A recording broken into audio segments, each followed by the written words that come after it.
تو جو کچھ تم کو دیا دلایا گیا ہے، دیا دلایا گیا ہے، اللہ کی طرف سے دیا، اور یہ اپنے طرف سے، یہ اپنا باپ دادوں کی طرف سے ہم کو جو رزق دنیا میں ملتا ہے، سو جو کچھ تم کو دیا دلایا گیا ہے، وہ ہمارا چند روز دیا زندگی کے برتنے کے لیے، یہ سب کچھ کیا گیا جو دیا دلایا گیا، یہ سب دنیا میں چند روز برتنے کے لیے ہے، تمہارے ساتھ ہمیشہ رہنے کے لیے نہیں ہے۔ آج یہ تیرا ہے تو کل دوسرے کا ہو جائے گا، اور پرسوں اور ایک کا ہو جائے گا۔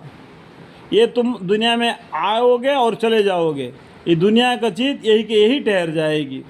اس بات کو مانو، اس آیت کے پیچھے کا دبی معنی کو، جو اجر و ثواب آخرت میں اللہ کے یہاں ہے وہ بدرجہ اس سے بہتر ہے، اس دنیا سے بہتر ہے۔ جو نیک اعمال کرو گے اس دنیا زندگی میں، اور جو اجر و ثواب آخرت میں اللہ کے یہاں ہے وہ بدرجہ اس سے بہتر ہے، اور زیادہ پائیدار، زیادہ پائیدار ہے، بہتر ہے اور زیادہ پائیدار۔ وہ ان لوگوں کے لیے ہے جو ایمان لے آئے اور رب پر توکل کرتے ہیں۔ دیکھو اللہ یہاں یہ آیت کو دوبارہ پڑھتا ہوں، اور جو اجر و ثواب آخرت میں اللہ کے یہاں ہے وہ بدرجہ اس سے بہتر ہے اور زیادہ پائیدار ہے۔ زیادہ پائیدار، زیادہ رہنے کی چیز ہے۔ یہ دنیا فانی ہے، اللہ کے یہاں کا زندگی جنت ہمیشہ رہنے والے ہے۔ ان لوگوں کے لیے ہے جو ایمان لے آئے اور اپنے رب پر توکل کرتے ہیں،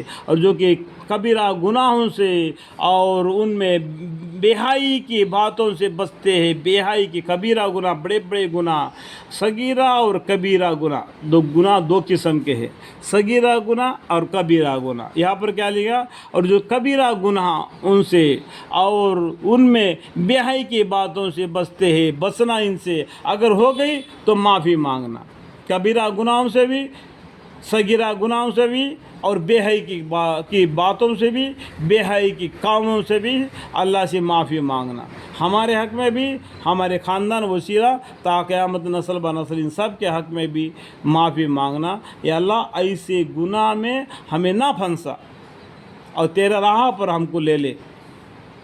اور جب ان کو غصہ آتا ہے تو معاف کر دیتے ہیں۔ دیکھو تم معاف کرو گے اللہ تمہیں معاف کر دے گا۔ اور جن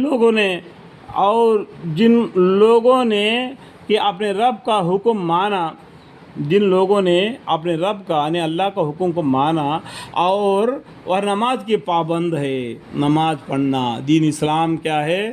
نماز ایک اہم چیز ہے۔ ایمان کے بعد میں ایک اللہ پر ایمان لانا، اس کے بعد میں نماز کی پابندی کرنا۔ نماز تمہیں بے حیائی اور برائی کی تمام باتوں سے روک ٹوک کرتی ہے، تمہیں صاحب انسان بننے پر مجبور کر دیتی ہے۔ جیسا کہ تم فرض کی نماز پڑھ کے آ گیا، کوئی گناہ اگر کرے گا، کوئی اگر پیشاب سے کوئی پاک نہیں رہے گا تو ظہر کی نماز نہیں پڑھ سکتا ہے۔ اس لیے وہ ظہر کی نماز کے لیے وہ پابندی رہنا پڑ جاتا ہے، اسے گناہ سے بچ جاتا ہے۔ اسی طریقے سے عصر، اسی طریقے سے مغرب، اسی طریقے عشاء، اسی طریقے سے تہجد کی نماز، اسی طریقے سے فرض کی نماز۔ لیکن اس کے بیچ میں تو اپنے بیوی سے ہم بستری کر سکتے ہو، تو اس کے بعد میں نہا دھو کے پھر نماز کی پابندی کر لینا۔ یہ رمضان المبارک کے مہینے میں بھی بتا دیا اللہ تعالیٰ نے۔ بہت سے لوگ بولتے ہیں رمضان میں شادی نہیں کرنا، رمضان میں بیوی سے مشغول نہیں رہنا۔ کیوں؟ کہ وہ تمہاری اوڑھنے بھچونے کے لیے ہے اور تم اس کا اوڑھنے بھچونے کے لیے ہے۔ سمجھ گیا؟ ایمان کے بعد میں نماز، نماز کے بعد میں جو پیسہ ہے اس کے لیے زکوٰۃ، جو پیسہ ہے اس کے لیے حج کا یہ 5 اہم چیز ہے۔ ایمان، نماز، روزہ، جس کو طاقت ہے روزہ رکھے، نہیں تو اس کا کفارہ دے، تو روزوں کے بارے میں بھی آپ کو بتایا۔ اس کے بعد میں